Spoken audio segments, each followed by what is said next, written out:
Halo, selamat pagi. Gimana kabar kalian? Sehat kan? Jadi, saya ingin membahas tentang topik. Oke, ini langkah-langkah orang yang mudah marah. Yang pertama, umumnya memiliki gangguan kecemasan yang membuatnya sulit mengatur emosi dan cenderung berpandangan negatif terhadap berbagai hal. Misalkan, kalau orang yang udah punya penyakit pasca trauma itu kayak penyakit luar dalam. Jadi kalau ketemu sama orang itu rasanya nggak enak banget, nggak nyaman. Lihat mukanya aja udah kelihatan kayak aduh menekan amat ya. Nah itu orang yang udah trauma. Jadi dia tuh nggak mau ngobrol sama orang-orang yang udah nyakitin dia gitu, karena dia udah trauma gitu. Nggak enak aja kalau kita ngobrol sama orang yang udah nyakitin kita gitu. Nah terus kita kalau udah emosi nih nggak bisa ngatur, jadi maunya ngatain orang supaya kita itu merasa puas, merasa lega, tapi kita nggak mikir dampak buruknya apa dari perkataan kita gitu.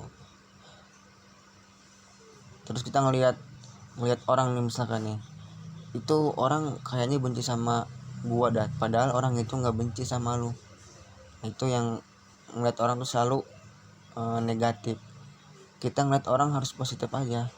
Oh itu orang baik, rajin ngaji. Nah itulah kita harus berpikiran positif. Nah gitu.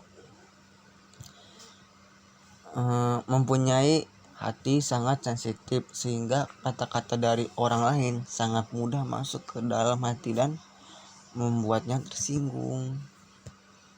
Jadi dia lagi bercanda sama temannya atau keluarga, jadi temannya atau keluarganya lagi bercanda, tiba-tiba ngomongnya nggak ngenakin. Nah disitulah dia gampang sakit hati, karena kalau orang yang punya penyakit trauma itu ngomongnya nggak boleh kasar-kasar ke dia, harus lembut. Tapi kalau wataknya keras ya, jadi kasihan orang yang trauma itu tinggal sama keluarga yang keras, teman yang toksik, yang beracun. Jadi dia tuh trauma, tertekan hatinya, jadi gampang sensitif gitu. Aduh, moodnya gampang berubah-berubah gitu, karena dia nggak minum obat. Coba kalau minum obat itu tenang, rasanya enak gitu, long, jadi nggak gampang tersinggung. Nah kurang tidur menjadi penyebab emosi meledak karena menurunkan kinerja otak dan mengakibatkan sulit berkonsentrasi, sulit berpikir jernih, dan susah memahami informasi baru. Jadi dia kan orangnya agresif. Orang agresif itu orangnya cenderung marah-marah gitu, nggak bisa diajak bercanda, maunya serius aja. Diajak bercanda salah paham dikit ngomel. Orang yang dibentak-bentak, orang yang ngata-ngatain, kan capek ngomel-ngomel kayak gitu. Nanti yang traumanya nih, yang kena penyakit depresi itu capek. Gue lagi enak-enak jadi mood gue berubah, jadi gue tuh pengen kabur dari rumah gara-gara dengar omongan dia, padahal cuma bercanda doang loh, sampai dia nyakitin hati gue gitu. Ya maklum lah, namanya orang yang agresif, yang nggak punya empati gitu, nggak ngerti perasaan orang gitu. Dan kita mau belajar nih, kan biasanya kalau di pelajaran itu suka ada menghafal, terus kita belajar tentang baru kan, tentang hal baru. Nah itu rasanya susah banget buat konsentrasi, terus ngapalin juga nggak bisa, susah. Karena ini kita kalau udah cemas nih, ya setiap orang gitu, kalau orang udah cemas tuh buat ngapalin susah gitu. Jadi lupa lagi gitu. Jadi kalau menghafal itu harus santai, jangan terburu-buru gitu. Ntar yang ada bukannya masuk ke otak, yang ada keluar lagi dari otak, jadi lupa terus gitu. Belajarlah berpikir jernih. Kalau lo udah belajar berpikir jernih, itu berarti lu ya pintar anaknya, normal gitu. Kalau lu tuh bisa semuanya gitu, bisa memahami, bisa berpikir jernih, bisa konsentrasinya, itu normal, namanya lu normal, orangnya normal. Merasa diabaikan sehingga membuat marah meskipun tanpa alasan yang jelas. Nah